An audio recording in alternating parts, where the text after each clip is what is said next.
right. We have a congressman who just rode like the wind, came from the border of Mexico to be with us today. Hey, Congressman Higgins, how are you?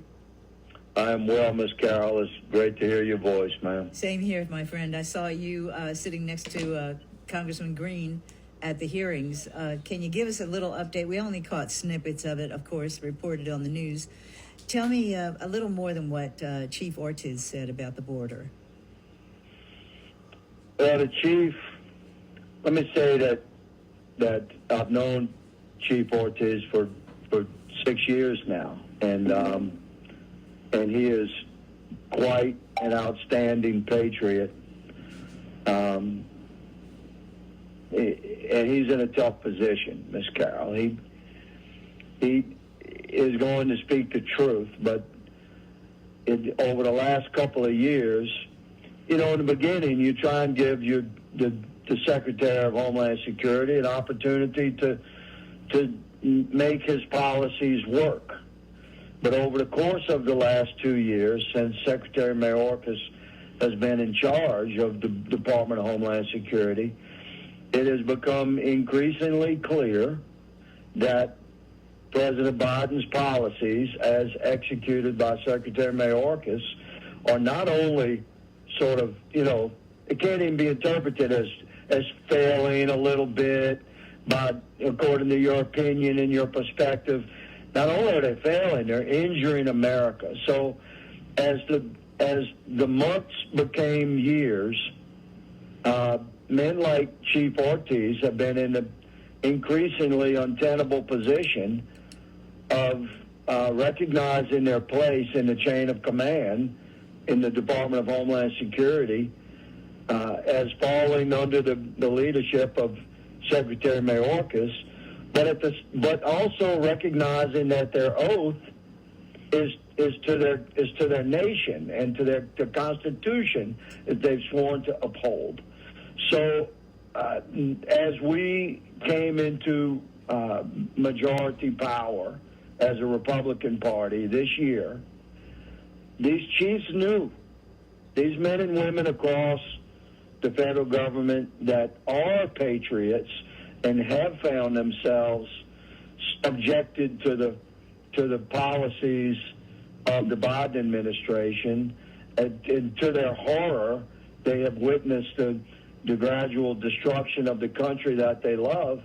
They've known that once Republicans had majority control of committees in Congress, they were going to be called before us, and they were going to be asked to speak the truth. So what you saw a little bit of this week with Chief Ortiz is just a man struggling to speak the truth, reflective of his deepest core principles, despite the fact that that's going to put him on public record and on the historical record as in contradiction to his own secretary and his own president.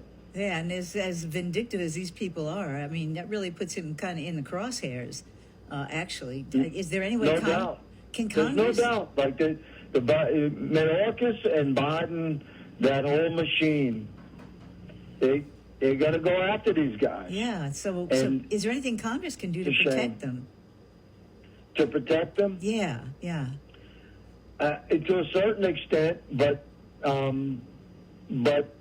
ultimately, their careers will be jeopardized, and all of a sudden things start happening. The IRS can come audit you, and the FBI is monitoring your phone, and the next thing you know, the FBI is on your doorstep, and they're going to kick your door and search your home, and if any other like family associations you have, like your wife's business is the Department of Labor is in there, and your father's farm has the USDA all over it. So the weaponization of our federal agencies against Americans is a very real threat.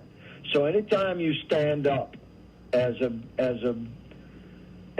American, and if you have some authority and you stand up and speak the truth against federal agencies or the Biden administration, you're at risk.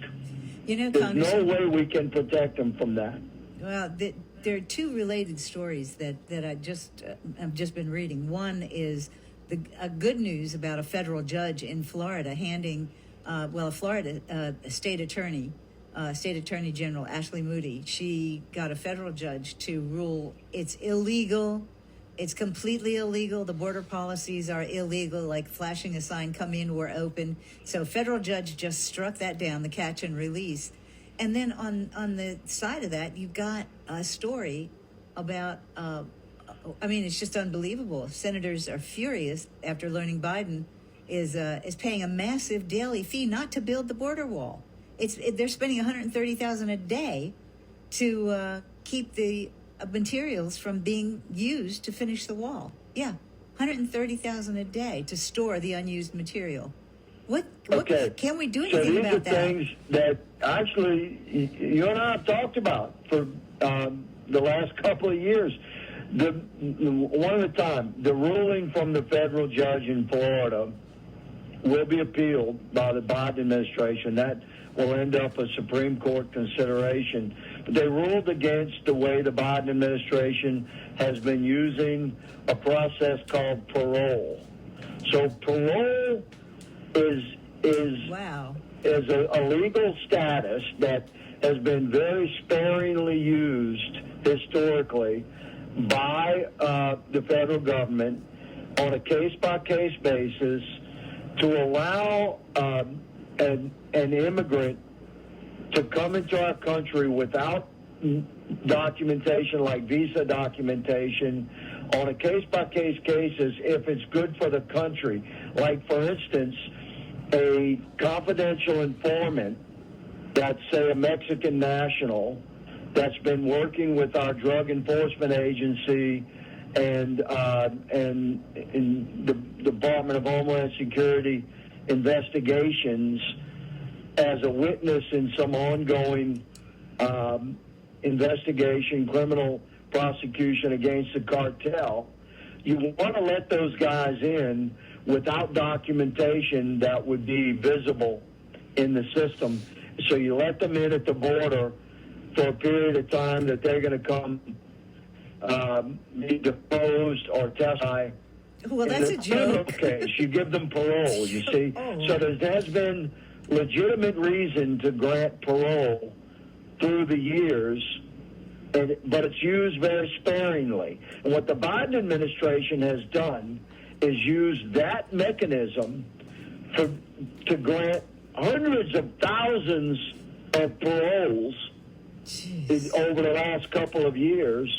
And we've been saying you can't do that. That's abuse of an existing mechanism, and we've challenged it in court. And gradually, it got to the Florida case was one of the strongest ones, and it made it to an adjudication that you witnessed last week, and that's certainly in our favor. But something that's been going on since Biden has been in office. Yeah.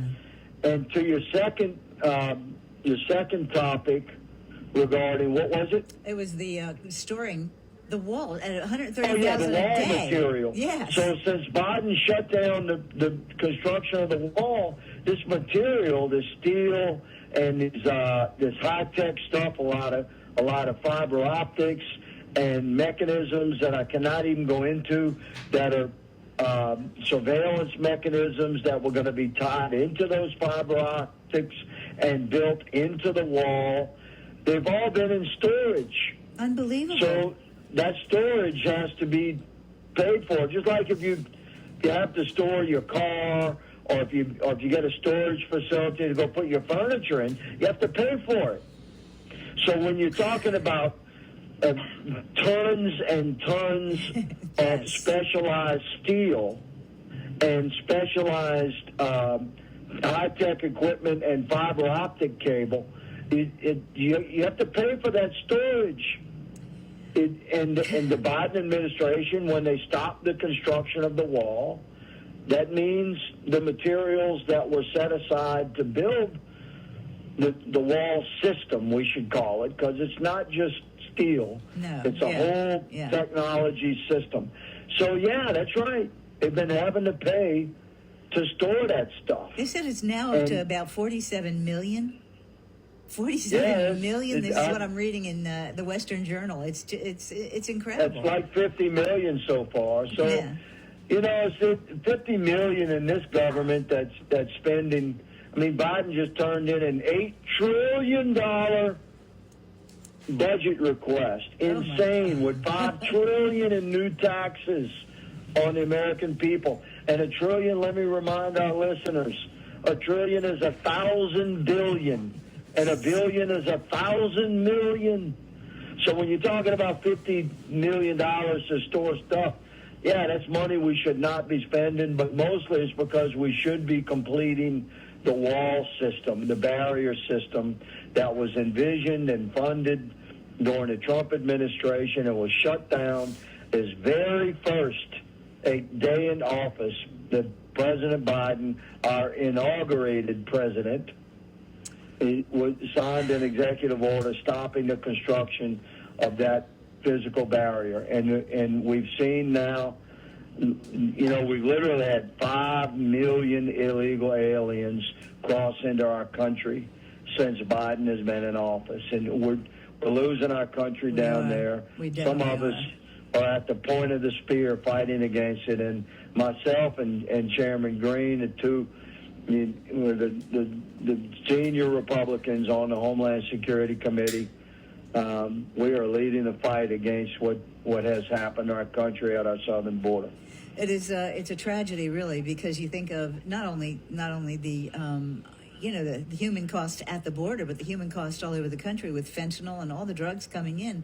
It is something that to me is our number one risk. I mean, I know Ukraine, we want to help Ukraine, but we're spending hundreds of billions of dollars over there, and we're spending about 50 million here to store. Yeah, we spent 100. Let me tell you what they did.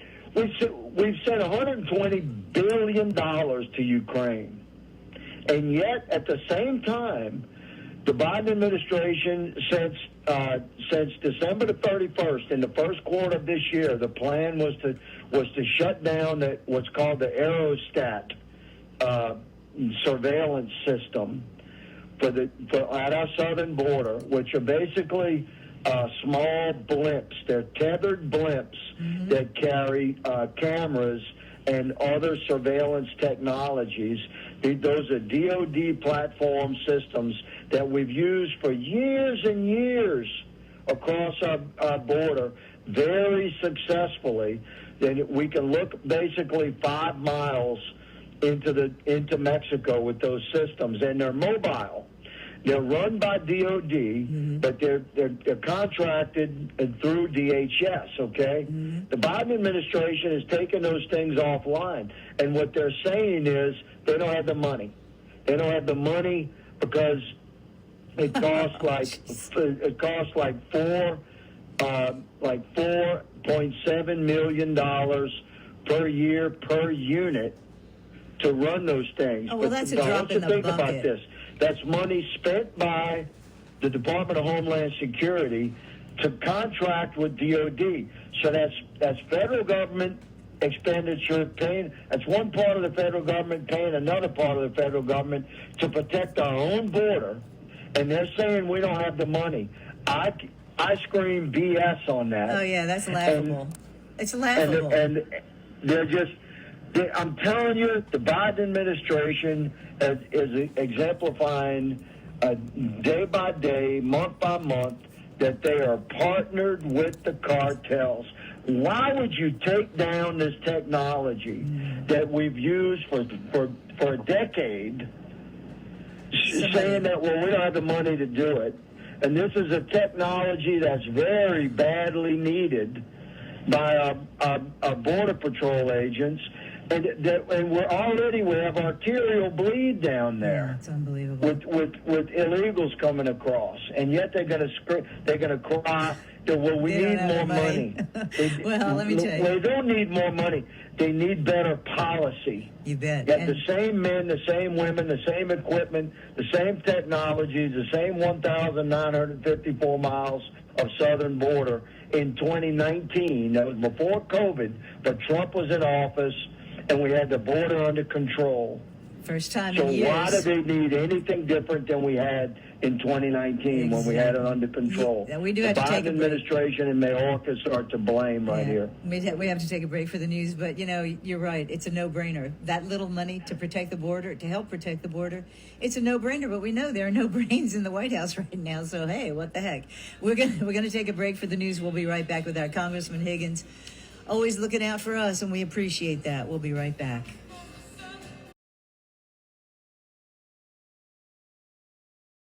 All right, welcome back to the Ross Report. Don't want to waste a minute here. We've got to talk to our congressman because he's one of the few people who will give it to us straight, right? We have an enormous budget coming up. How are we going to kill this, Congressman? How are you going to kill it? Well, I'm glad to say, Ms. Kyle, that the Freedom Caucus has been very respectfully asked by our colleagues to present a plan.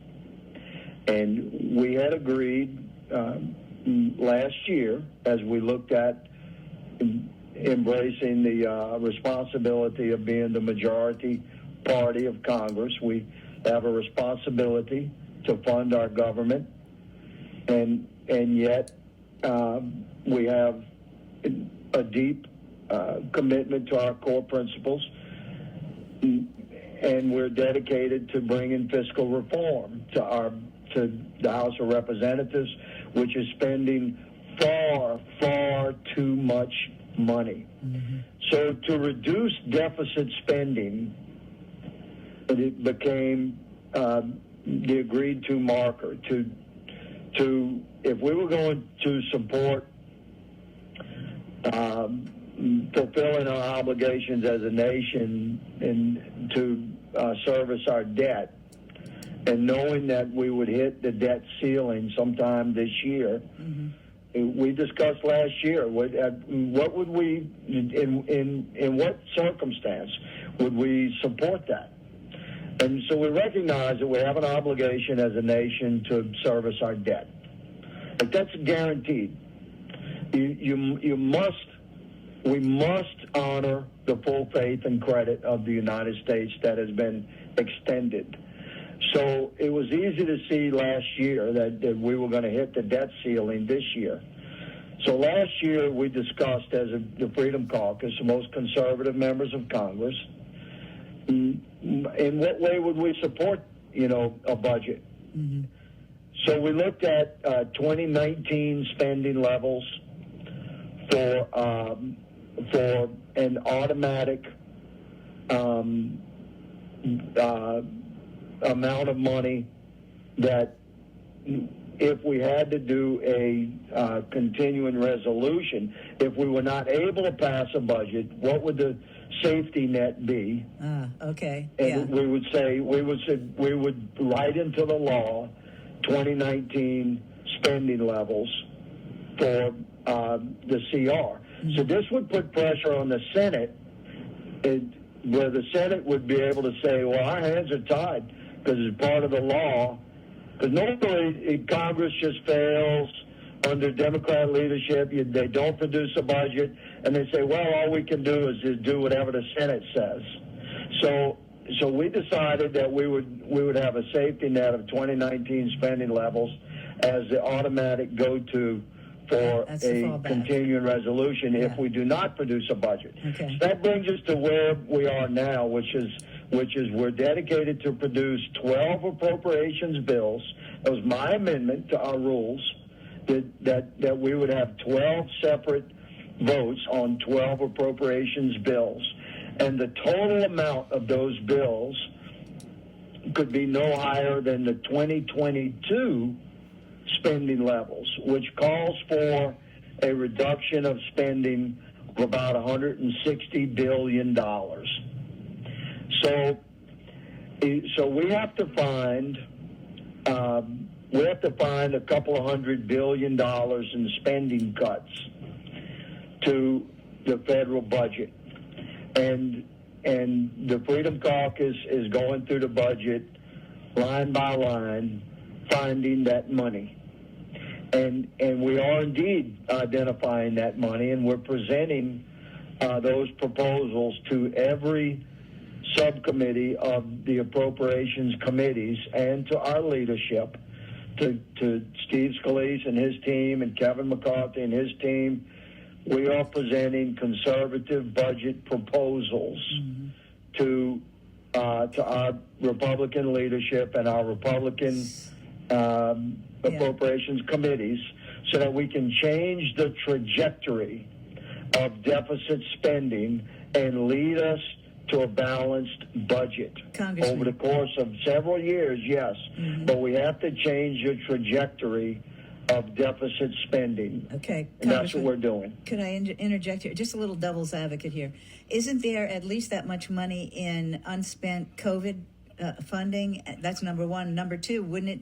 I mean, actually, I think I'd rather go back to the 2019 level, even if it's a continuing resolution, because it sounds like we'd get a heck of a lot more out of that than we would out of just cutting 160 billion, which I think at least, I mean, there are earmarks all over the place. I don't have to tell you that. But I mean, and it seems to me that there's at least 160 billion of unspent COVID money. Well, so it shouldn't be that hard, huh? Well, it's more difficult than the common sense would have us believe. Okay. Because yeah, there's scores of billions of undedicated but yet appropriated COVID monies, and we are clawing back on that monies.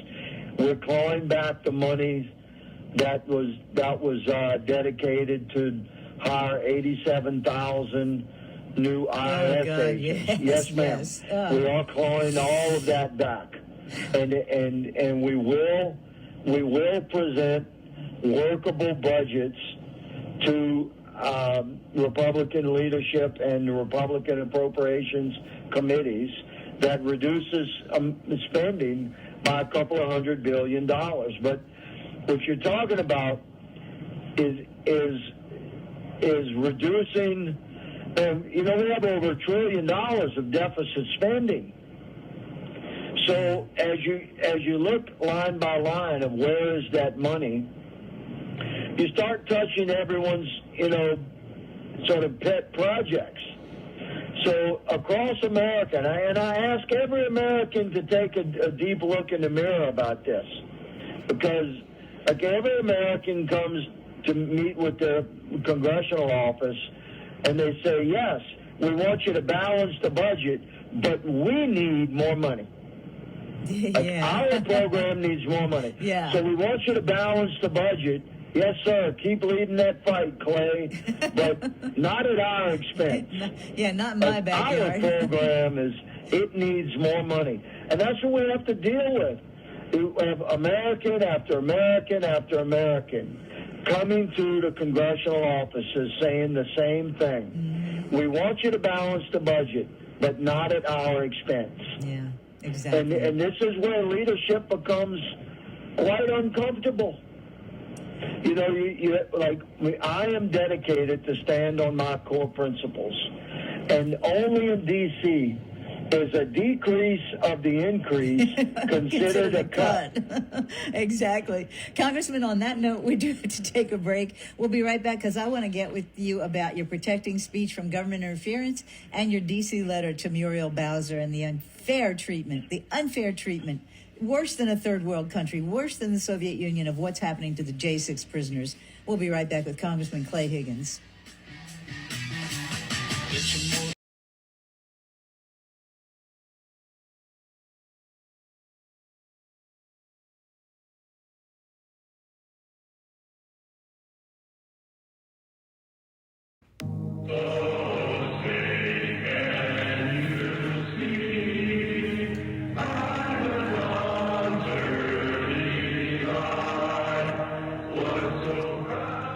Welcome back to the Ross Report. I know the Congressman knows that song. That's from the J6 Choir, Justice for All.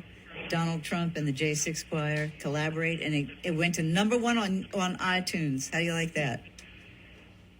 Amazing. Those guys sing sing the national anthem every night at 9 o'clock. They mostly, they're held in a particular wing at a D.C. jail. There's still a couple hundred of them in there. Most of them have been held in solitary confinement for a couple of years. It's almost two. It was over 2 years. Somewhere near that. Many of them are allowed only 1 hour a day of time outside of their cell, and they use that time to gather and to pray, and they sing the national anthem. Congressman, what can we do about this? These are men who are held. They have not been adjudicated, have not been convicted. They've been held in some of the most brutal conditions we just can't even conceive of the fact that this is happening in America. But it is, and it has been for quite some time. And a couple of us have been leading the fight to help those men, and that's myself and Marjorie Taylor Greene. And James Comer signed the letter as well. Yeah. Are you going to get... Many others. I don't mean to exclude some of my colleagues, but Jim Comer is the chairman now, Jamie Comer, and you all three he's signed, the chairman actually. of oversight. So we are leading investigations into what's happening. Yeah. Now you signed the letter. Did you get any response from Muriel Bowser, mayor of D.C.? No. Of course not. No, we have, and that's not the first communication that we've had officially. Marjorie and I led a letter over a year ago regarding the brutal treatment of a particular prisoner that was way outside the parameters of Sixth Amendment and Eighth Amendment protections, and I mean, was it true? That was to Bureau of Prison Director Carvajal, and he resigned a couple of days after he received that letter. Really? So, and so we've had some pretty extensive official interactions, but this is the first official interaction since we've had majority control of the Oversight Committee. That's what's key here. Yeah. All right, so, is it true? I mean, there's a report of one inmate beaten. Others have been deprived of, one had a fractured bone. Another one, they were deprived of medications that they needed. How could they get away with this? They don't treat convicted murderers like this. Where's the ACLU? Where are the people who are normally The ACLU doesn't care. Yeah. The ACLU doesn't care because they're a bunch of liberal hacks, and they hate conservatives. So all these men that are being held in the D.C. jail are these J6 political prisoners. We're protesters. We're Trump-supported protesters. So they're not being prosecuted, Ms. Carroll. They're being persecuted. Absolutely. By our government. And it's horrible what's been happening to them. The cases that we cited in that letter are just one case. There's dozens and dozens, scores, hundreds of examples that we could cite and that we do have record of over the last 2 years that these men have been held prisoners. And I'm going to tell you, shame has been brought upon our entire nation by what we have allowed that to happen to these men. Allowing our Department of Justice to be so horribly politicized. Merrick Garland has a lot to answer for. Joe Biden has a lot to answer for. Mayorkas these people have a lot to answer for. I want to see them all perp walked out of there. I really do. And the more information we get about the Biden crime family, it's really stunning what James Comer is uncovering. They're an organized crime family. You bet. You got Joe Biden is like Tony Soprano. You understand? But he is not as much fun. He is deeply involved. Yeah. The question is really scary. Is he compromised? Yes. So I have no doubt that there's a preponderance of evidence that we have looked at that in the investigative stage of the Biden crime family regarding massive amounts of money, corrupt money, fraudulent money that had been brought, criminal money, has been through the Biden family. That's Joe, his brother, another Biden that we recently revealed, his son Hunter.